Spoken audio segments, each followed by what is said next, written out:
Hey, hey, hey, hey, hey. Welcome back, everybody. I just want to welcome you back to Let's Get Fed. Today, in this session, we will be doing what I have called or coined Southeribbean Oxtails.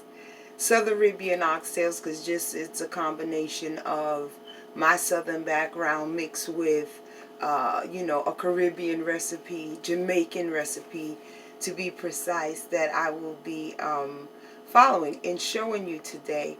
I have introduced my pan to you in another video, my favorite blessed and anointed pan. I'm going to be using my baby today to sear the oxtails prior to putting them on to simmer and stew down. All right, let's get started. So let's get our oxtails out.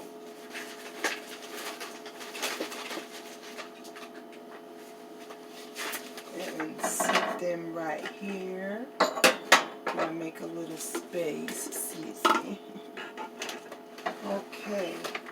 So we've got our oxtails out. The oxtails have been marinating overnight, and I put they're already seasoned, so I'm going to show you the main thing that I used was fresh garlic, and loads of it. I don't think that you can ever have too much garlic. So what I did was I took the fresh garlic, sliced it thinly, and I put it in there with the oxtails. Also, this is a pre-mixed seasoning.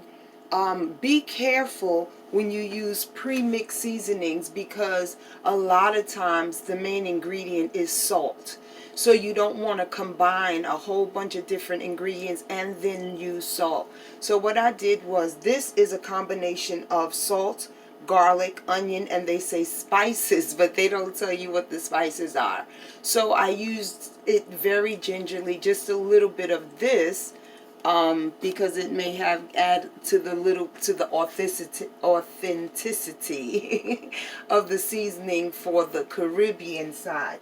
So also the Caribbean side, I added about 5 of these whole allspice little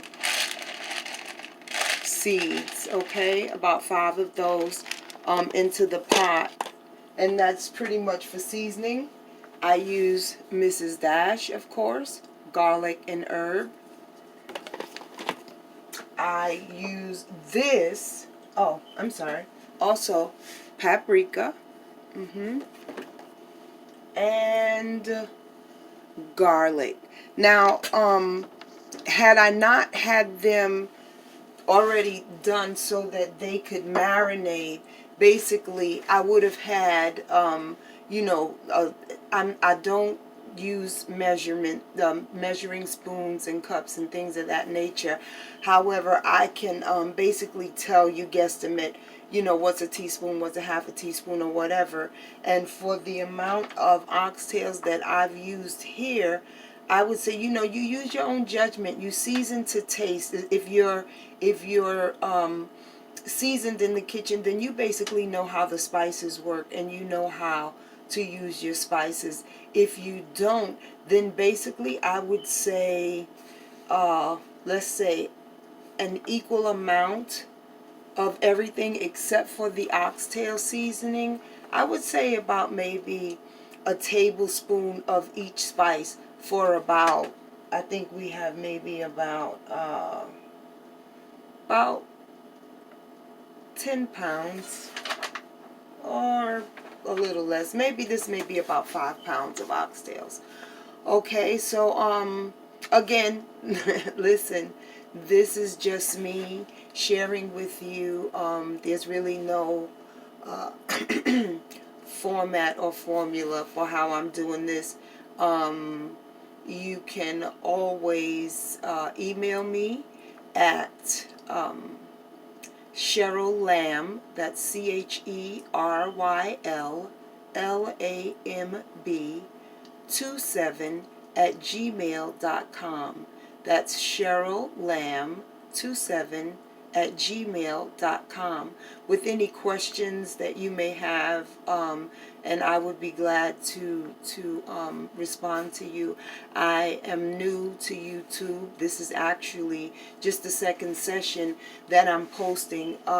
Prayerfully, I will grow, and this whole thing will evolve. And we'll get better as we go along. For instance, the way I just showed you the spices. Now, on regular cooking shows and things, they have those things already set up. It's called mise en place. It is a French term which means everything in its place. And it's spelled like mice in place. M-I-C-E. And then a space N, and then a space P-L-A-S. But it's mise en place. And that means everything in its place. So, like on TV, you say they'll have like a couple of teaspoons or whatever of each spice in a small dish. And a part of that not only is to be ready and prepared to make your dish so you're not scrambling around the kitchen, but also because they're careful of the products that they promote. And basically, listen, here's the deal. These are the products that I use. And so if you want your dishes to taste like my dish, then you're going to want to use the same products. There are millions of products out there, some better even than the products that I use. But listen, if you like the products that I'm using and you don't use them already, listen, go to the website of that company, drop them a little note, and let them know that I'm promoting their product, and perhaps they might give a sister a little bit of sponsorship. You never know, right? You never know. So anyway, that's that. Let's get cooking. Let's get fed. All right. So what I'm going to do, I'm going to use this high temperature grapeseed oil. You can use olive oil, but what you want is you want to use this I'm going to use because it's a high heat cooking oil, and I'm going to sear these oxtails. And the purpose for searing the oxtails is that it basically locks in the juices and the flavor, as opposed to just cooking them in a stock or a broth, covering them with water and boiling them. Even when I make beef stew, I do not use water. The meat pretty much makes its own water. With these oxtails, once they are seared and into the pot with all of the beautiful seasonings and everything, then I will add just a little bit water, maybe just to cover, but I will add some beef, like bouillon, to it. I will show that to you when we get to that part. All right, so let's get cooking so we can get fed. All right, so I'm just going to, and can you see everything? Right. So let me show you the oxtails. I made another video where I was actually, if you would just give me a moment. As I'm doing this, I'm just going to have me a refreshing beverage.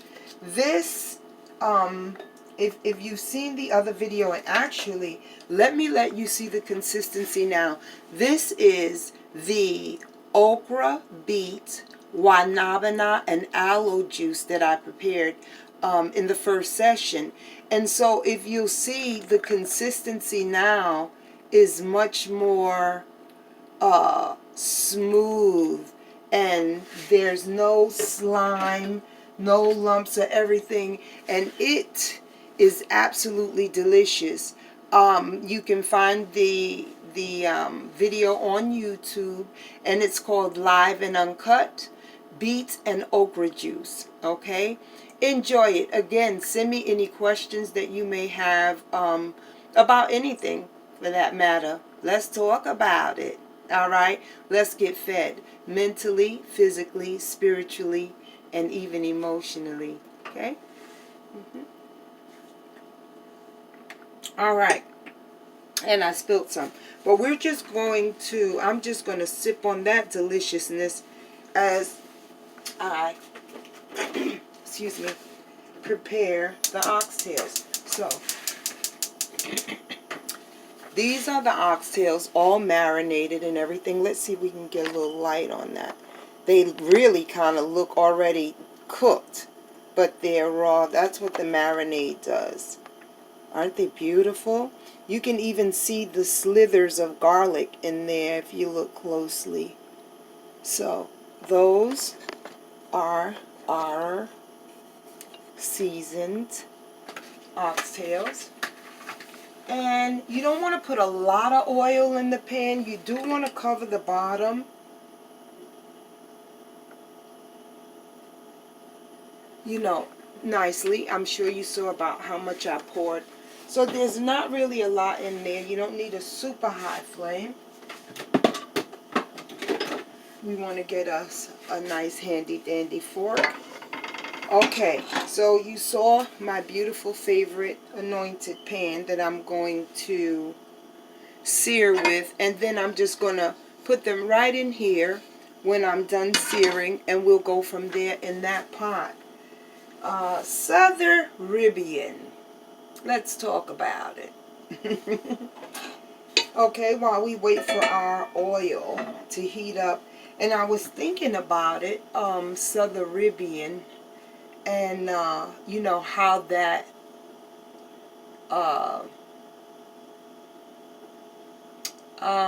what's the word? Well, Southeribbean, how did I come up with it? Because I am Southern. My background, my lineage is basically Southern, though I have a lot of Caribbean influence just based on life and life circumstances, you know, associations and things like that. A lot of people that I know that are from the Caribbean, be it Puerto Rico, Jamaica, Virgin Islands, Trinidad, whatever. So now there are some similarities that we have and some fusions or whatever. Let me share a story with you about my lineage, and you know how it's funny. I would say, oh, we all have Indian in our blood and everything, and it's very interesting because let's see if our oil is ready here. I think we're ready to go. You want to be careful to try to not get your garlic pieces in with the searing because you don't want them to burn. So try not to get any of, because once it burns it gets kind of bitter. Try not to get any of your garlic slices. You know, just kind of brush them off of each piece before you put it into searing.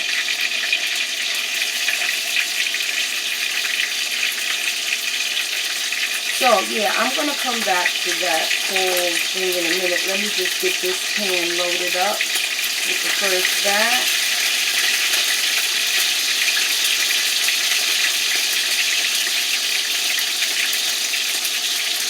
Alright, so that you don't have dead space, let's talk about it.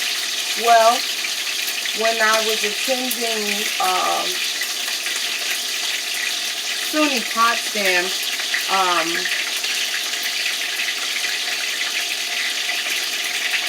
really, as a theater major, acting minor, I took an anthropology class. Had nothing to do with theater or acting. It was an elective. Getting a little warm in here. So, the class was a course about Native American women in history. And interestingly enough, I would study or learn more about my own lineage in taking this anthropology class. It was really, really, really amazing. But what I learned was that prior to African American slavery or African slavery in America, slavery was already here. And slavery existed among the Native Americans that were already here. The warriors would fight amongst each other, but they would not kill the women or the children, but they did put them into slavery. And I'm gonna let you see this, because this is seared. Okay, so basically you want it to look like this. Got a good, can you see it? Good light. This is what it should look like once it's seared. It's just easier than moving the camera over to the pan. That's what you want it to look like after you sear it. Ladies and gentlemen, it is far from done. It just has that appearance. Okay? So, that's what they all look like. Let's just get these out and get them over into the pot. And so, they were selling the women and the children into slavery. And, you know, the warriors were killing each other off, the men. Now, another interesting point is that there were women warriors there. And I'm going to come back to that. So, they were sold into slavery. Now, when we say slavery, you think picking cotton. But the first slave trade was not cotton, and it was not, well, it was in the South, and there were plantations, but it wasn't cotton. Guess what, folks? It was rice. And they were in Charleston, South Carolina, right? So, these Native American women and children were sold into slavery working rice fields in Charleston, South Carolina. So eventually, what had happened was, when they started bringing slaves over from Africa, they were not bringing women and children. They were only bringing men. And so they brought them into Charleston, South Carolina. And, well, you know where I'm going with this, right? It basically is self-explanatory. The Native American women that were in slavery in Charleston, South Carolina, started to mingle with the African men that now they were bringing over from Africa. A lot of the Native American tribes welcomed and took in a lot of the men, the African men that were brought over here, and hid them within their tribes and their clans, and they became a part of particular tribes and everything. And so for me, you know, and we were Cherokee. We are Cherokee in my family, my lineage. And what it was that there were different tribes, but with me in particular, it was the Cherokee women getting with the men from Africa, and basically that's my lineage, and that's how we have African and Cherokee. And so when you hear people say, no, we have Indian in our family, chances are they probably do. If they are African American and if they have Southern roots, chances are they probably do. Tribes were like the Seminoles, Blackfoot, Cherokee, you know. Again, I'm going to encourage you to do the research. You know, here on Let's Get Fed in Auntie Cheryl's Kitchen, you're always going to be encouraged to do the research so that you can have the information firsthand and know. You know, just as I say with health and nutrition, I can give you recipes, I can give you the nutritional value and medicinal properties of some of the herbs and spices and everything that we use, especially in the segments that we do juicing. But I will always, always, always encourage you to do the research for yourself. The Bible says, study to show thy own self approved. That means we listen to preachers, we listen to ministers, and we listen to people, and people feed us and give us information, but it's always, always, always best to go and find out, because people can tell you anything. People can tell you anything. I forgot to tell you about the browning. I will come back to that as soon as we finish searing off all of the oxtails. So basically, that's it. Now, one interesting thing that I really learned was about the women warriors. The Native Americans had a belief that when the men were going to go to war, they could not be around a menstruating woman because she sopped up, for lack of better words, but she would draw his energy. And so what happened was the women that had warrior-like skills, talents, and abilities and were able to fight, those were the women that were left to look after the other women and the children in the village while the male warriors went off to fight. And that's just a little tidbit that I thought I'd share. After all, it is called Let's Get Fed. So I'm going to feed you information, and it's up to you to do the research and find out how it applies to you, if it applies to you at all, if you're even interested. But there it is, something to talk about while we cook. Now, speaking of talking about things while we cook, interestingly enough, while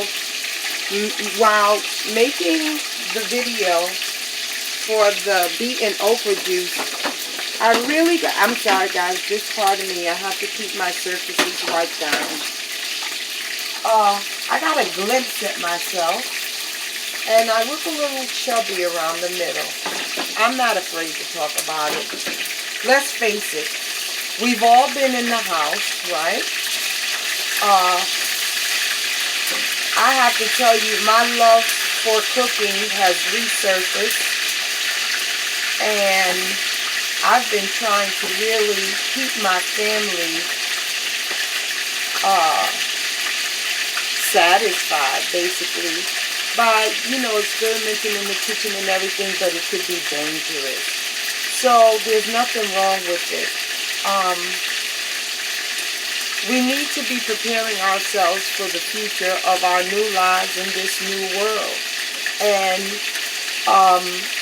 I'd like to think that some of us would continue to cook at home, preparing our own foods, being in control of what we consume and how we consume it, and then start preparing yourself for things like, more juicing, more of a focus on eating to live and not living to eat. Of course, we're going to enjoy the good things in life, I'm making oxtails right now with some rice. It's going to, okay. We need to stay away from the rices and stuff. But, so I'm going to tell you what I'm going to do. Ooh, excuse me, sorry. What I'm going to do is, I am going to begin to eat one meal a day, one heavy meal. Now, of course, you don't have to do this if you don't want to, but for me, it serves several purposes because I'm going to do more juicing. Let me just use my hand to get these little pieces in because I can't pick them up with the fork. These are my favorite pieces. the little pieces, the end of the tail.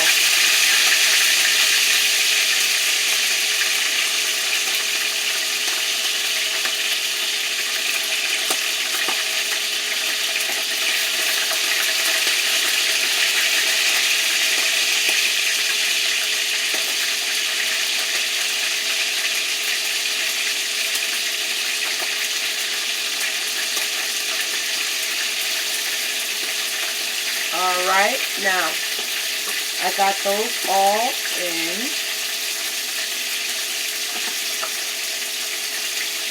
And as you can see, what's left in the bottom of the pan is all of the fresh garlic, nicely seasoned, beautifully.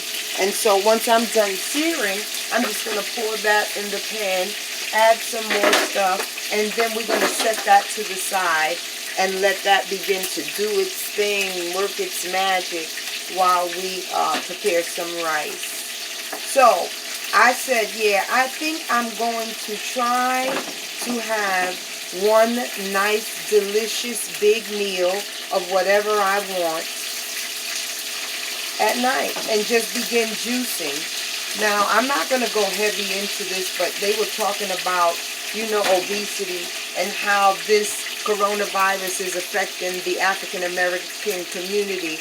As I said before, taking care of ourselves, our health and nutrition is our first line of defense, because if you're in good health and if your body is maintained properly, then we won't have a need for going to the doctor and taking medications and everything that we need to heal ourselves. I believe is found right in nature. Is found right in nature. That coupled with proper rest and exercise, yeah, we can be just fine. And so I'm beginning my adaptation. One thing is, we don't know what the availability of foods will be in the future. And so I think I'm doing a psychological weaning so that, excuse me, I'm eliminating things from my diet that the even things that I really, really like, simply because if there should come a day when if those things are not readily accessible, then I don't want it to be, an emotional hang up or anything. I want it to be okay. So basically, again, we're going to have to learn to adapt. Just going to have a little sip here. To adapt to, what we can have and what we cannot have. And so I just think that I'm going to make a practice of doing more live foods, fruits and vegetables throughout the day, and then by 6 p.m. no later to have a nice, well-balanced meal. And not saying that I'm strictly going to be that and that. Oh no, I'm not going to eat carrot cake and cheesecake, and that I'm not going to eat delicious banana pudding. Guess what? That's going to be my next segment. So far, I've done juicing, healthy, right? Oxtails, entree, savory. And then, so my next segment, if you will, I'm going to do a lovely banana pudding for you. And hope that you'll enjoy it. So we can still have the good things in life. Everything within moderation. Within moderation. Good food, good nutrition, good rest, exercise, and, meditation. For me, it's prayer. For those of you that don't know, I'm a Christian. I love the Lord. I love the Lord. And,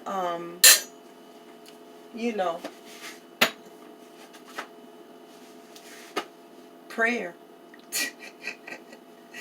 Prayer. Mental, physical, and spiritual health is important. Okay, so now, just going to move that And I will bring...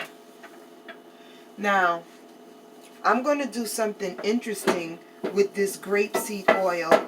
And though I didn't want to get all of the garlic in it, there's still some in it. So I'm going to use a little bit of that grapeseed oil in the preparation of the rice. I don't know if you can see it. You see all those drippings at the bottom of that magical pan? Yeah, somebody's probably like, ooh, no. Ooh, yes. Okay, if we can just, I'm just going to bring, in case you don't know, I'm the set designer, the producer, the director, the light, the sound person. Okay, makeup. Oh, okay. We don't do hair and makeup, but as you can see, we won't be having a problem with hair getting in the food.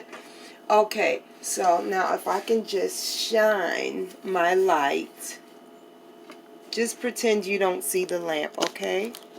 And I'm going to bring the camera. Sorry,